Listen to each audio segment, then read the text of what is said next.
Saint Teresa senior secondary school हमारा chapter चल रहा था, पहला चैप्टर चल रहा था। इसमें हमने लिया था आवर्त बीजी पादपों के अंदर जनन। क्या चल रहा था? आवर्त बीजी पादपों में जनन। तो आवर्त बीजी जो पादप थे उनमें हमने दो प्रकार का जनन लिया था। सबसे पहले नंबर पे जो हमने लिया था वो लिया था अलैंगिक जनन। कौन सा जनन लिया था? अलैंगिक जनन। अलैंगिक जनन लिया था सबसे फर्स्ट नंबर पर। जो अलैंगिक जनन जो लिया था हमने, इसमें हमने दो प्रकार का लिया था कि भाई अलैंगिक जनन है वो दो प्रकार का होता है। कितने प्रकार का होता है? दो प्रकार का होता है। पहले लिया था अनिषेक बीज था, अनिषेक बीज था, और दूसरा लिया था हमने कायिक जनन। कायिक जनन यानी अलैंगिक जनन दो प्रकार का। कौन कौन सा? अनिषेक बीज था और कायिक जनन। फिर हमने कायिक जनन को पढ़ा था कि जो कायिक जनन है ये भी दो प्रकार से होता है। एक होता है प्राकृतिक कायिक जनन, प्राकृतिक कायिक जनन, और दूसरा होता है कृत्रिम कायिक जनन। कृत्रिम कायिक जनन दो प्रकार का लिया था। एक कौन सा लिया था? प्राकृतिक कायिक जनन, और दूसरा कौन सा लिया था? कृत्रिम कायिक जनन। प्राकृतिक कायिक जनन को हमने क्या क्या लिया था कि प्राकृतिक कायिक जनन कितने प्रकार से होता है? तो सबसे पहले हमने लिया था कि भाई जो प्राकृतिक कायिक जनन है वो मूल द्वारा, जड़ द्वारा होता है। दूसरा लिया था तने द्वारा भी होता है। तीसरा लिया था भाई पत्तियों के द्वारा भी होता है, पत्ती के द्वारा भी, और जननांगों के द्वारा भी। इस प्रकार से हमने प्राकृतिक कायिक जनन लिया। इसके बाद हमने लिया था कृत्रिम कायिक जनन। जो कृत्रिम कायिक जनन है ये वाला कृत्रिम कायिक जनन, इसकी हमने सबसे पहली विधि ली थी कर्तन। कर्तन यानी कटिंग करना। कटिंग में तने की भी कटिंग करी थी और मूल की भी करी थी। कटिंग के बाद दूसरे नंबर पे हमने लिया था दाब लगाना। दाब लगाना दूसरी विधि का नाम था दाब लगाना। और तीसरी जो विधि थी उसका नाम था रोपण। तीन विधियों के द्वारा हमने कृत्रिम कायिक जनन का अध्ययन किया था। तो इस प्रकार से ये अलैंगिक जनन हमारा कल की वीडियो में पूरा हुआ था। आज हम नेक्स्ट लेते हैं नंबर 2। पहला यानी अलैंगिक जनन था आवर्त बीजी पादपों में, और दूसरा लेते हम लैंगिक जनन, सेक्सुअल रिप्रोडक्शन। नंबर 2 है लैंगिक जनन, जिसको बोलते हैं सेक्सुअल रिप्रोडक्शन। यानी लैंगिक जनन सबसे पहले तो समझना है कि लैंगिक जनन होता क्या है, किसे कहते हैं। लैंगिक जनन वह प्रक्रिया है, यानी कि लैंगिक जनन वह प्रक्रिया है जिसमें अर्धसूत्री विभाजन, यानी जिसमें अर्धसूत्री विभाजन और युग्मक संलयन, युग्मक संलयन की क्रिया होती है, उसे क्या कहते हैं? लैंगिक जनन कहते हैं। सबसे पहले डेफिनेशन को समझेंगे कि लैंगिक जनन क्या है। लैंगिक जनन वह जनन की वह प्रक्रिया है जिसमें अर्धसूत्री विभाजन व युग्मक संलयन। तो युग्मक संलयन का मतलब तो फर्टिलाइजेशन ही होता है, निषेचन। निषेचन ये फर्टिलाइजेशन। तो जिसमें अर्धसूत्री विभाजन और युग्मक संलयन की प्रक्रिया होती है उसी को क्या कहते हैं? लैंगिक जनन कहते हैं। क्या कहते हैं इसको? लैंगिक जनन के नाम से जानते हैं। तो आवर्त बीजी जो पादप है उनमें कौन सा जनन होता है? लैंगिक जनन भी होता है। अलैंगिक जनन तो होता ही है, लेकिन इसके साथ साथ में कौन सा जनन होता है? लैंगिक जनन होता है। और आवर्त बीजी जो पादप होते हैं उनमें लैंगिक जनन की जो क्रिया है, आवर्त बीजी पादपों में लैंगिक जनन की जो क्रिया है वो कहाँ होती है? पुष्प में होती है, फ्लावर में होती है। इसमें होती है? पुष्प में होती है। ये ध्यान रखने की बात है। प्रश्न बन रहा है कि आवर्त बीजी जो पादप होते हैं उनमें लैंगिक जनन की क्रिया कहाँ संपन्न होती है? तो उत्तर क्या बताएंगे कि इसमें होती है। क्या है ये फ्लावर है, पुष्प है, ये पुष्प में होती है। किसमें होती है? पुष्प में होती है, फ्लावर में होती है। तो सबसे पहले हमको पुष्प के बारे में समझना है कि पुष्प होता क्या है, कि पुष्प क्या है। ये जो पुष्प है ये आकार की दृष्टि से रूपांतरित प्ररोह है। पुष्प क्या है? आकार की दृष्टि से क्या है? एक रूपांतरित प्ररोह है। क्या है ये? एक रूपांतरित प्ररोह है। तो पुष्प आवर्त बीजी जो पादप होते हैं उनमें लैंगिक जनन का एक भाग है जिसमें लैंगिक जनन की क्रिया संपन्न होती है। और जो पुष्प है वो क्या है? कि आकार की दृष्टि से एक रूपांतरित प्ररोह है। रूपांतरित प्ररोह है। पुष्प को बीजाणु पर्णधारी प्ररोह भी कहते हैं। क्या कहते हैं? बीजाणु पर्णधारी प्ररोह भी कहते हैं। बीजाणु पर्णधारी प्ररोह भी कहते हैं। किसको? पुष्प को कहते हैं। तो जो पुष्प है ये कहां लगे होते हैं? ये शाखा पे लगे होते हैं या तने पर लगे होते हैं? पुष्प कहां लगे होते हैं? शाखा पे या तने पर। या तो शाखा पे लगे होते हैं या तने पर लगे होते हैं। ये डंठल द्वारा जुड़े होते हैं। किसके द्वारा? डंठल द्वारा जुड़े होते हैं। इसी डंठल को क्या बोलते हैं? पुष्प व्रंत बोलते हैं। पुष्प व्रंत क्या कहते हैं इसको? ये पुष्प व्रंत है। ये पुष्प व्रंत कहां लगा होता है? ये शाखा पे लगा होता है या फिर तने पर लगा होता है। इसी को क्या कहते हैं? पुष्प व्रंत कहते हैं। ये पतला सा होता है और एक डंठल होता है, इसी को पुष्प व्रंत कहते हैं। तो पुष्प व्रंत का जो ऊपर का जो शीर्ष जो भाग है ये थोड़ा चौड़ा हो जाता है, जिसको क्या कहते हैं? पुष्पासन कहते हैं। यानी व्रंत का ऊपर का भाग, यानी पुष्प व्रंत है, इसका ऊपर का जो भाग है इसको पुष्पासन कहते हैं। ये वाला जो भाग दिखाई दे रहा है ये क्या कहलाता है? ये पुष्पासन कहलाता है। क्या कहते हैं इसको? ये पुष्पासन के नाम से इसको जाना जाता है। ये जो पुष्पासन है इस पर क्या लगे होते हैं? पुष्पीय पत्र लगे होते हैं। इसके ऊपर क्या लगे हुए हैं? ये सारे ये पुष्पीय पत्र है। ये तो पुष्पीय पत्र कहाँ लगे होते हैं? ये पुष्पासन पर लगे होते हैं। कहाँ लगे होते हैं? ये पुष्पासन पर लगे होते हैं। तो दो भाग समझ में आ गए हमारे कि एक पुष्प व्रंत और एक पुष्पासन। यानी पुष्पासन क्या है और पुष्प व्रंत क्या है। तो पुष्प व्रंत का मतलब तो होगा कि जो पुष्प है वो शाखा और तने पर डंठल के द्वारा जुड़े होते हैं। उस डंठल को क्या कहते हैं? पुष्प व्रंत कहते हैं। और पुष्प व्रंत का जो ऊपर का जो भाग होता है जो थोड़ा चौड़ा हो जाता है उसको क्या कहते हैं? पुष्पासन के नाम से जाना जाता है। तो इस प्रकार से ये दो भाग पूरे हो गए।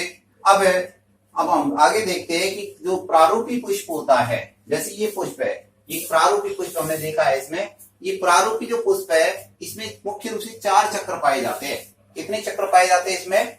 मुख्य रूप से इसमें 4 चक्र पाए जाते हैं। एक प्रारूपी पुष्प में मुख्य रूप से 4 चक्र पाए जाते हैं। कितने चक्र होते हैं भी? 4 चक्र होते हैं। 4 चक्र पाए जाते हैं। अभी 4 चक्र कौन कौन से हैं? सबसे पहले नंबर का जो चक्र होता है उसको बोलते हैं बाह्य दल।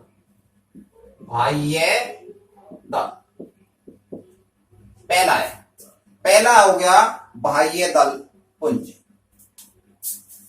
बाह्य दल पुंज पहले चक्र का नाम।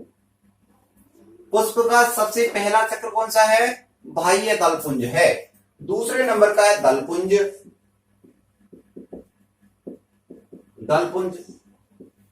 दूसरा कौन सा है? दल पुंज।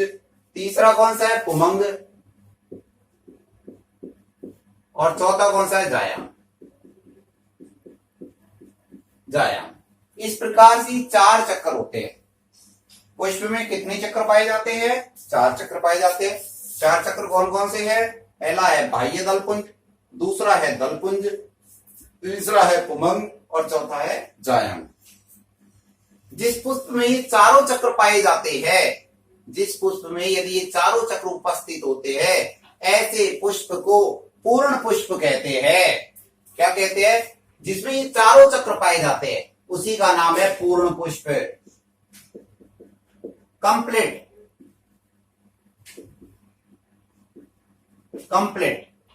पूर्ण पुष्प के नाम से जानते हैं। और जो पूर्ण पुष्प है वो किस में आएगा? जैसे सरसों का है। किसका है? सरसों का है। गुड़हल का है।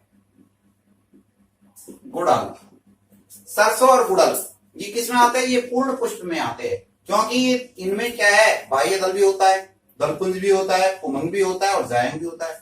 इसलिए ये क्या कहलाते हैं? ये पूर्ण पुष्प कहलाते हैं। पूर्ण पुष्प की डेफिनेशन समझ में आना चाहिए कि क्या होता है कि ऐसा पुष्प जिसमें ये चारों चक्र उपस्थित होते हैं उन्हीं को क्या बोलते हैं? हम पूर्ण पुष्प कहते हैं, जैसे सरसों और गुड़ल।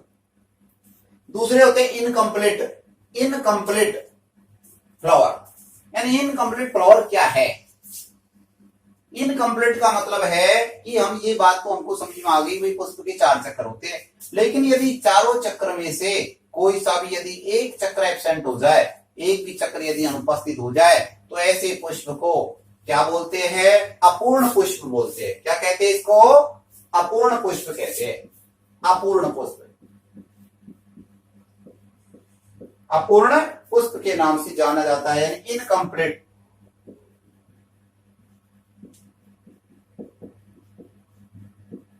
इनकम्प्लीट है, इनकम्प्लीट पुष्प, यानी इनकम्प्लीट पुष्प क्या हुआ? अपूर्ण पुष्प किसे कहते हैं? कि जिनमें चारों चक्र जो होते हैं, इन चारों चक्र में से यदि कोई सा भी जो चक्र है वो यदि नहीं पाया जाता है तो उसको क्या बोलते हैं? हम अपूर्ण पुष्प कहते हैं। भाई अपूर्ण पुष्प का उदाहरण क्या बताएंगे? जैसे लौकी है, क्या है? लौकी। तो अपूर्ण पुष्प का उदाहरण हो गया लौकी। और दूसरा उदाहरण क्या बताएंगे? पपीता। लौकी और पपीता, तो ये लौकी और पपीता किसके उदाहरण हो गए? ये इनकम्प्लीट फ्लावर के हो गए। कंप्लीट फ्लावर के उदाहरण पूछ ले परीक्षा में तो क्या बताएंगे? सरसों और गुड़ल। तो ध्यान रखना है हमको, भाई कंप्लीट पुष्प के एग्जाम्पल कौन कौन से? सरसों और गुड़ल है। इनकम्प्लीट पुष्प के एग्जाम्पल कौन कौन से? लौकी और पपीता है। तो इस प्रकार से 4 चक्र पुष्प के हमको समझ में आ गए कि पुष्प के 4 चक्र होते हैं। उसके 4 चक्रों के यदि नाम पूछे तो हम बता देंगे कि पहला चक्र बाह्य दल पुंज होता है, दूसरा होता है दल पुंज होता है, तीसरा पुमंग होता है और चौथा कौन सा होता है? जायांग होता है। अब हम एक एक के देखते हैं। तो सबसे पहले हम लेते हैं बाह्य दल पुंज। कौन सा ले रहे हैं? बाह्य दल पुंज। डायग्राम में आपको दिखाई दे रहा है कि बाह्य दल पुंज कहाँ है। ये बाह्य दल पुंज है। ये वाला जो है इनको बाह्य दल है, ये भी बाह्य दल है, ये भी बाह्य दल है। ये बाह्य दल मिलकर के ही बाह्य दल पुंज बनाते हैं, यानी ये पुष्प का सबसे बाहरी चक्र है। यह पुष्प का सबसे बाहरी चक्र है और इसका प्रत्येक जो सदस्य है, बाह्य दल पुंज का प्रत्येक जो सदस्य है वो क्या कहलाता है? बाह्य दल कहलाता है। क्या कहलाता है? बाह्य दल कहलाता है। और ये जो होता है वो हरे रंग का होता है। कैसे रंग का होता है? ये हरे रंग का होता है। कैसे रंग का होता है? ये हरे रंग का होता है। और ये बाह्य दल होता है। ये क्या करता है? कलिका अवस्था में इसका कार्य क्या है? यदि प्रश्न आ जाए कि भाई बाह्य दल पुंज का कार्य बताओ, तो ये क्या कार्य करता है? ये कलिका अवस्था के अंदर पुष्प की सुरक्षा का कार्य करता है। पुष्प के जो भीतर के जो भाग है उनकी क्या करता है? ये सुरक्षा करता है, रक्षा करने का कार्य करता है। कौन सा भाग करता है? बाह्य दल पुंज करता है। तो ये पहला हो गया हमारा बाह्य दल पुंज, यानी ये वाला भाग हो गया पूरा बाह्य दल पुंज। अब इसके बाद में हम चलते हैं किस पर? दल पुंज पर चलते हैं। किस पे चलते हैं? दल पुंज, करोला पे चलते हैं। यह पुष्प का कौन सा चक्र है? यह पुष्प का दूसरा चक्र है। ये सब ये क्या है? ये दल है, ये भी दल है, ये भी दल है। तो ये पुष्प का कौन सा चक्र हो गया? ये सेकंड चक्र है। ये दल पुंज, इसका यानी प्रत्येक जो सदस्य होता है वो दल कहलाता है। जैसे इसका प्रत्येक सदस्य बाह्य दल कहलाता था, वैसे इसका प्रत्येक सदस्य क्या कहलाता है? दल कहलाता है। ये कैसा होता है? ये रंगीन होता है। कैसा?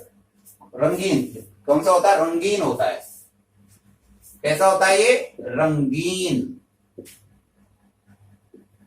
ये रंगीन होता है, यानी कलर होता है इसमें। कोई हरा रंग का हो सकता है, पीला रंग का हो सकता है, नारंगी रंग का हो सकता है, यानी रंगीन होता है। और ये जो होता है ये सुगंध युक्त भी होता है। कैसा होता है? इसमें कोई विशेष प्रकार की सुगंध भी आती रहती है। जब ये रंगीन भी है, सुगंधित भी है, तो ये क्या कार्य करता है? इसका कार्य क्या हुआ भाई? ये कीटों, परागण के लिए कीटों को अपनी ओर आकर्षित करने का कार्य करता है। कि जो परागण की क्रिया होती है उसमें कीटों को अपनी ओर आकर्षित कौन करता है, यही भाग करता है। कौन सा, दल पुंज करने का कार्य करता है। जो दल पुंज है वो क्या करता है, कीटों को अपनी ओर आकर्षित करना। तो ये इसका फंक्शन हो गया, कार्य हो गया। इसका कार्य तो क्या था, भीतरी भागों की सुरक्षा करना। इसका कार्य क्या है, परागण में सहायक हो गया, अर्थात ये कीटों को अपनी ओर आकर्षित करने का कार्य करता है। तीसरा चक्र लेते हैं हम। तीसरा चक्र है पुमंग।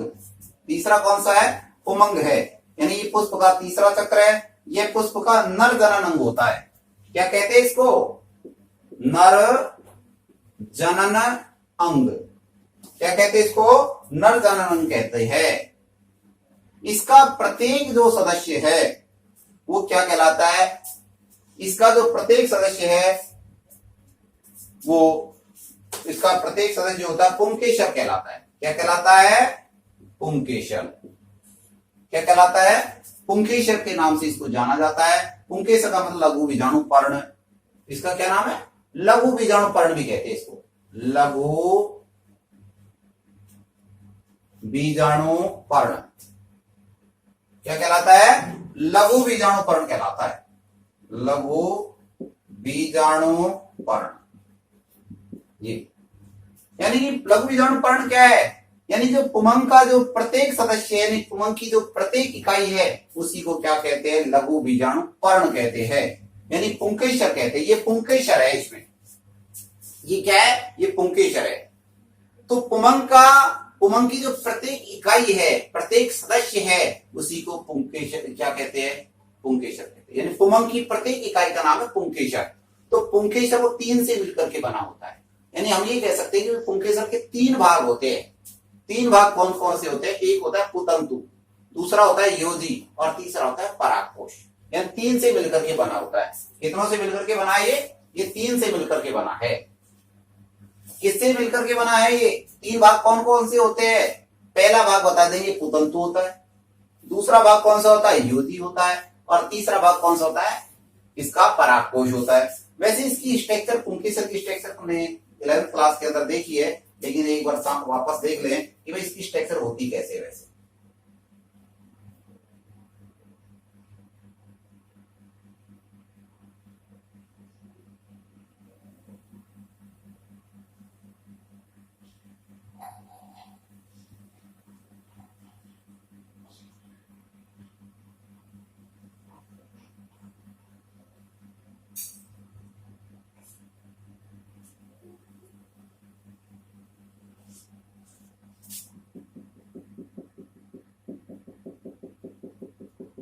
ये इस प्रकार की स्ट्रक्चर पाई जाती है। ये क्या है, ये पुंकेसर है। क्या कहते हैं इसको, पुंकेसर। तो ये इसका कौन सा भाग हो गया, इसको बोलते हैं पुतंतु। इसको क्या कहते हैं, पुतंतु कहते हैं। और ये वाला जो भाग है इसका, ये वाला जो भाग, इसको योजी बोल देते हैं। तो ये योजी है। और ये वाला जो भाग है, ये वाला भाग है, ये वाला भाग है, इसको क्या बोलते हैं, परागकोश बोलते हैं। परागकोश, इसको परागकोश बोलते हैं। यानी ये कहने का मतलब ये परागकोश है। इनको पराग पाली है, 2 पाली है इसमें, एक पाली ये और एक पाली, यानी ये पराग पाली भी है। ये इनको क्या कहते हैं, पराग पाली। ये पराग पाली भी है। तो ये एक सामान्य स्ट्रक्चर होगी किसकी, पुंकेसर की होगी। पुंकेसर की स्ट्रक्चर हो गई है। तो पुंकेसर जो है ये पुष्प का नर जनन अंग है। और कौन सा चक्र है, ये तीसरा चक्र है। इसकी प्रत्येक इकाई क्या कहलाती है, पुंकेसर कहलाती है। और पुंकेसर के कौन कौन से भाग होते हैं, पुतंतु होता है, योजी होता है, परागकोश होता है। चौथा चक्र लेते हैं। कौन सा चक्र, चौथा चक्र लेते हैं। चौथा चक्र है जिसको हम क्या कहते हैं, जायांग कहते हैं। क्या कहते हैं, ये एक जायांग है। यानी पुष्प का अंतिम चक्र के नाम से भी इसको जाना जाता है। ये कह सकते हैं कि भाई ये पुष्प का कौन सा चक्र होता है, ये अंतिम चक्र होता है। और जिसको क्या कहते हैं, हम जायांग कहते हैं। यह सबसे भीतर का चक्र है, इसलिए इसको भीतरी चक्र भी कहते हैं। पुष्प का सबसे भीतरी चक्र कौन सा है, भीतरी चक्र। यह पुष्प का सबसे भीतरी चक्र है, यानी सबसे अंदर ही अंदर ये पाया जाता है। और ये पुष्प का मादा जनन अंग है। जैसे ये नर जनन अंग था, वैसे ये जो है इसको मादा जनन अंग कहते हैं। ये पुष्प का कौन सा भाग है? मादा जनन अंग है। तो जो जायांग है, जायांग यह पुष्प का कौन सा भाग है? ये मादा जनन भाग है। पुष्प का मादा जनन भाग है। ये इसको हम क्या कहते हैं? इसको जायांग के नाम से भी जाना जाता है। इसका प्रत्येक जो सदस्य होता है, अर्थात हम ये कह सकते हैं भाई जायांग किससे मिलकर के बना होता है? तो हम ये कह सकते हैं कि जो जायांग है वो अंडकों से मिलकर बना होता है। अंडकों किससे मिलकर के बना होता है? अंडकों से मिलकर के बना होता है, जिसको क्या कहते हैं? गुरु बीजाणु पर्ण भी कहते हैं। क्या कहते हैं? गुरु बीजाणु पर्ण, गुरु बीजाणु पर्ण भी कहते हैं। यानी कि जो जायांग है वो किससे मिलकर के बना होता है? वो अंडकों से मिलकर के बना होता है, यानी गुरु बीजाणु पर्णों से मिलकर के बना होता है क्या? जायांग। तो ये हमारे डायग्राम के अंदर हम देखेंगे कि भाई जायांग वाला भाग कौन सा है। तो जायांग वाला भाग ये वाला भाग है, ये यहां से लेकर के और यहां तक का जो भाग है सब जायांग में आता है। तो जायांग के भी 3 भाग हो गए। कौन कौन सा? ऊपर का जो भाग दिखाई दे रहा है इसको कहते हैं वर्तिकाग्र।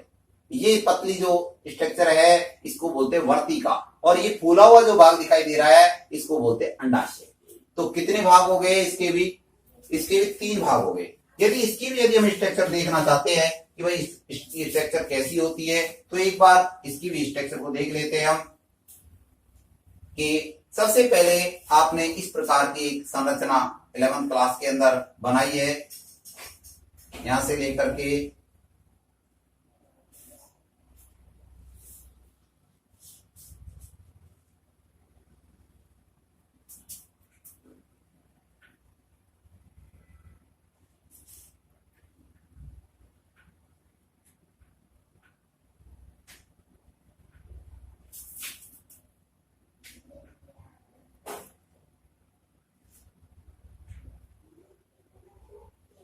इस प्रकार का एक स्ट्रक्चर से आपने देखी है, वो 11th क्लास में थी, ये वाला। तो इसमें हमको कौन कौन से, ये ऊपर का जो भाग दिखाई दे रहा है ये वाला, इसको बोलते हैं वर्तिकाग्र। जैसे ये वाला भाग है वैसे वैसे ये वाला भाग है, इसको बोलते हैं वर्तिकाग्र। वर्तिकाग्र ये वाला भाग, ये ऊपर का जो भाग है इसको बोलते हैं वर्तिकाग्र। ये वाला जो भाग है इसको बोलते हैं वर्तिका। क्या बोलते हैं इसको वर्तिका बोलते हैं। और जो तीसरा जो भाग है, जिसको ये फूला हुआ जो भाग है नीचे का, यहां से ये अंडाशय में आ जाता है, अंडाशय। तो ये अंडाशय। तो इस प्रकार से ये एक जायांग की स्ट्रक्चर देखी हमने, ये वाले भाग की। हम देख रहे हैं कि ये वाला जो भाग है ये वर्तिकाग्र है, ये वाला जो भाग है वर्तिका है, और ये जो भाग है इसको क्या कहते हैं? हम अंडाशय कहते हैं। अंडाशय में क्या पाया जाता है? बीजांड पाया जाता है। क्या पाया जाता है? बीजांड पाया जाता है। तो बीजांड कहां होता है? अंडाशय में होता है। तो इस प्रकार से जो पुष्प है इसके हमने 4 चक्कर पढ़े। कितने चक्कर पढ़े हमने? मुख्य रूप से 4 चक्कर पढ़े। तो 4 चक्कर में कौन कौन से चक्कर थे? 2 चक्कर तो का नाम है बाह्य दलपुंज और दलपुंज। ये दोनों जो चक्र है इनको हम सहायक चक्र भी कहते हैं, इनको सहायक चक्र भी कहते हैं। जबकि 2 जो चक्र है नीचे वाले, तीसरे नंबर का और चौथे नंबर का, इनको जनन चक्र भी कहते हैं। क्या कहते हैं? इनको जनन चक्र के नाम से भी जाना जाता है। तो इस प्रकार से पुष्प के ये 4 चक्र कंप्लीट हो गए।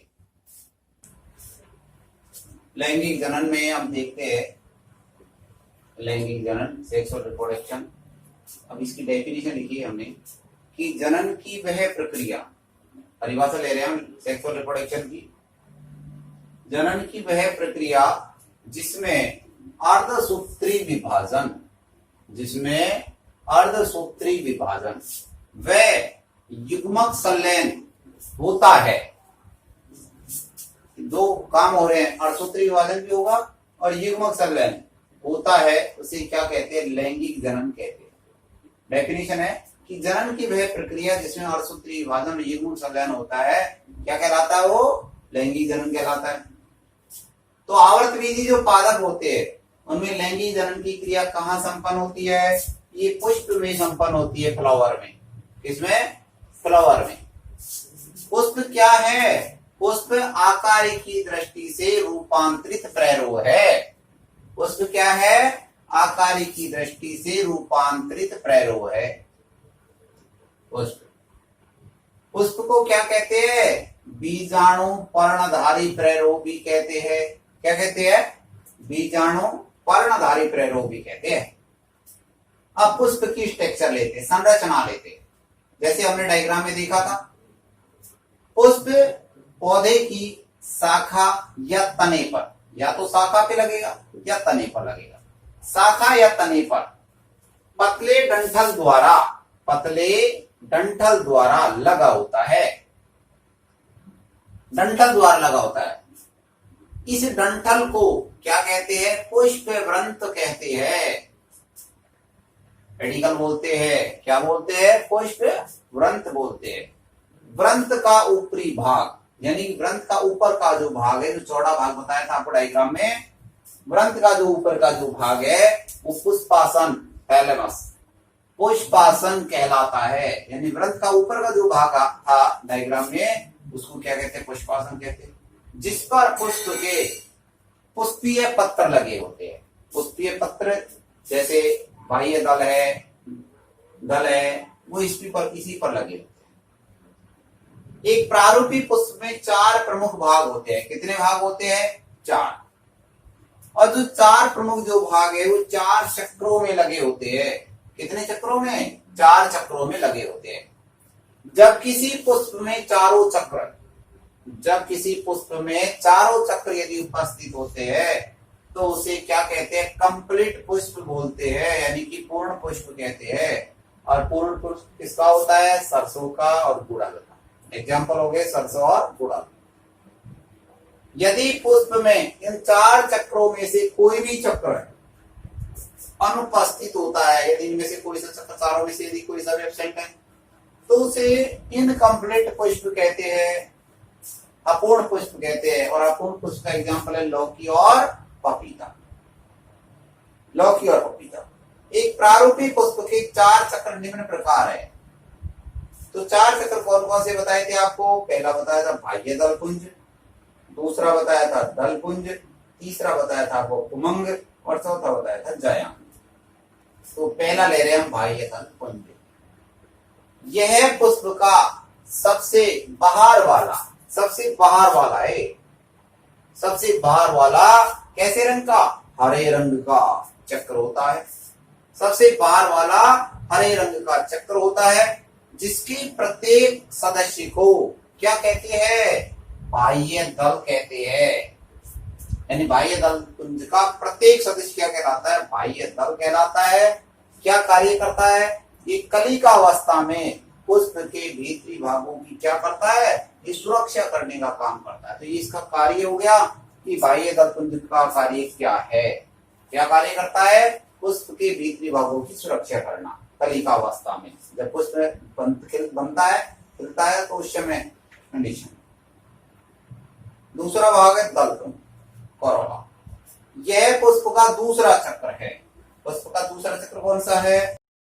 जो दलों से यानी पंखुड़ी से मिलकर के बना होता है। किससे मिलकर के बना होता है? ये पंखुड़ियों से यानी दलों से मिलकर के बना होता है। और दल कैसे होते हैं? दल रंगीन होते हैं, चमकीले होते हैं और सुगंधित होते हैं। दल रंगीन होते हैं, चमकीले होते हैं और सुगंधित होते हैं। ये परागण के लिए कीटों को आकर्षित करने का कार्य करते हैं। तो ये परागण के लिए क्या काम करते हैं? ये कीटों को अपनी ओर आकर्षित करने का कार्य करता है। तो और इसके अलावा ये कलिका अवस्था में जननांगों को ढके भी रखते हैं। इसका एक कार्य और है कि कलिका अवस्था में जननांगों को ढकने का कार्य भी करता है। कौन? दल पुंज। तो ये 2 भाग हो गए। तीसरा भाग हम लेते हैं, उसका तीसरा चक्र है पुमंग। तीसरा चक्र कौन सा है? पुमंग। तो पुष्प का यह तीसरा चक्र है। इसे क्या कहते हैं? नर जनन अंग भी कहते हैं। क्या कहते हैं इसको? नर जनन अंग भी कहते हैं। पुमंग की जो प्रत्येक इकाई है, पुमंग की प्रत्येक इकाई क्या कहलाती है? पुंकेसर कहलाती है। क्या कहलाती है? पुंकेसर कहलाती है, जिसको लघु बीजाणु पर्ण भी कहते हैं। लघु बीजाणु पर्ण के नाम से जानते हैं। पुंकेसर के 3 भाग बताए थे आपको, डायग्राम भी बताया समझाया था इसका कि पहला भाग कौन सा होता है, पुतंतु होता है, दूसरा भाग कौन सा होता है, योनि होता है, तीसरा भाग कौन सा होता है, इसका परागकोश होता है। यानी 3 से मिलकर के बनता है क्या, पुंकेसर। पुतंतु से, योनि से और परागकोश से, तीनों से मिलकर के बना होता है पुंकेसर। चौथा भाग आ गया जायांग। यह पुष्प का सबसे भीतरी चक्र है, लास्ट का चक्र है, अंतिम चक्र है ये।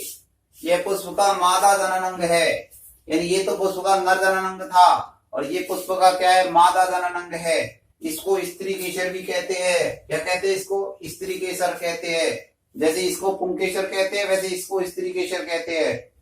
यह स्वयं अंडकों, यह जो यानी कि जो स्त्री केसर है ये अंडकों यानी कि गुरु बीजाणु पर्ण, गुरु बीजाणु पर्ण से मिलकर के बना होता है। जैसे ये लघु बीजाणु पर्ण से बना हुआ था वैसे ये गुरु बीजाणु पर्ण से मिलकर के बना होता है। अंडक के भी 3 भाग होते हैं। पहला भाग कौन सा है, अंडाशय, दूसरा कौन सा है, वर्तिका, तीसरा कौन सा है, वर्तिकाग्र। यानी कि जो अंडक है ये 3 से मिलकर के बना होता है। पहला भाग अंडाशय, वर्तिका और वर्तिकाग्र से मिलकर के बना होता है। जायांग हो गया ये। अब अपन जानते इस बात को कि पुंकेसर की तुलना में अंडकों की जो संख्या है वो सदैव क्या होती है, कम होती है। पुंकेसर ज्यादा होते हैं और जो अंडक है वो कम होते हैं। तो इस प्रकार से ये आज हमारा जो लैंगिक जनन था, सेक्सुअल रिप्रोडक्शन जो था वो पूरा हो गया। इसी के साथ जो हमारा चैप्टर चल रहा था आवर्त बीजी पादपों में जनन, वो आज समाप्त हो गया है, कंप्लीट हो गया। ये सभी जितना भी ये वीडियो में लिखा हुआ है वो सारे स्टूडेंट्स इनको सबको अपनी फेयर कॉपी के अंदर अच्छी प्रकार से उतारें, लिखें इनको और याद करें।